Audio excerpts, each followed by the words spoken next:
नमस्कार मित्रांनो, स्वागत आहे आपल्या चला शिकूया शेअर बाजार या चॅनलवर।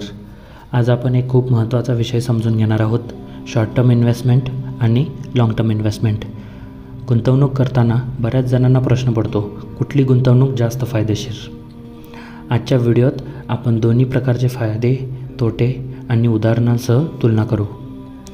शॉर्ट टर्म इन्व्हेस्टमेंट म्हणजे अल्प कालावधीसाठी केलेली गुंतवणूक।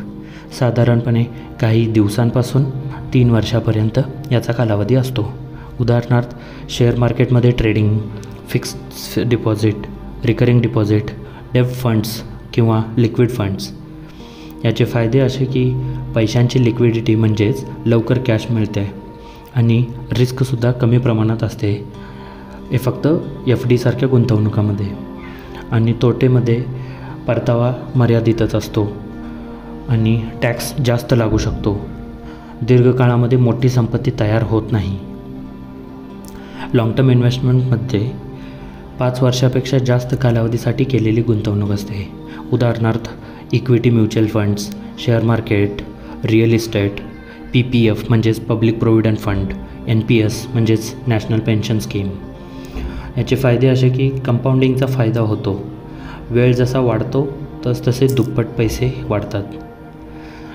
इन्फ्लेशन म्हणजेच महागाईपेक्षा जास्त परतावा मिळतो आणि मोठ्या उद्दिष्टांसाठी उपयोगी पडते, जसे की घर घेणे, मुलांचे शिक्षण आणि निवृत्ती। आणि तोट्यामध्ये पैसे लगेच काढता येत नाहीत आणि अल्प कालावधीच्या चढ उतारांमुळे थोडा मानसिक ताण येतो। कंपॅरिझनमध्ये बघितलं तर कालावधी शॉर्ट टर्मसाठी काही महिने ते वर्ष आणि लाँग टर्मसाठी 5 वर्ष किंवा त्यापेक्षा जास्त। रिस्कमध्ये शॉर्ट टर्मला जास्त रिस्क असते आणि लाँग टर्मला कमी रिस्क असते। आणि रिटर्न्समध्ये शॉर्ट टर्मला कमी रिटर्न्स असतात, जसे की 4% ते 10% आणि लाँग टर्मला जास्त रिटर्न्स असतात, ते साधारणपणे 12 ते 20% किंवा त्यापेक्षाही जास्त। एक उदाहरण घ्यायचं म्हणजे जर तुम्ही 1 लाख रुपये FDमध्ये 5 वर्ष ठेवले तर साधारणपणे 6 ते 7% व्याज मिळेल। पण तेच 1 लाख रुपये म्युच्युअल फंड SIPमध्ये 15 वर्षासाठी ठेवले तर सरासरी व्याज 12% मिळते। याचा योग्य वापर करायचा झाला तर मित्रांनो, शॉर्ट टर्म आणि लाँग टर्म दोन्ही इन्व्हेस्टमेंट महत्त्वाचे आहेत। शॉर्ट टर्म हे एमर्जन्सी फंड किंवा छोट्या कालावधीच्या उद्दिष्टांसाठी करू शकतो आणि लाँग टर्म हे रिटायरमेंट किंवा मोठी गुंतवणुकीची उद्दिष्टे पूर्ण करण्यासाठी करू शकतो। योग्य प्लॅनिंग करूनच दोन्हीचा समतोल ठेवला पाहिजे। तर मित्रांनो, पुढच्या व्हिडिओमध्ये आपण पाहणार आहोत इंट्राडे ट्रेडिंग म्हणजे काय।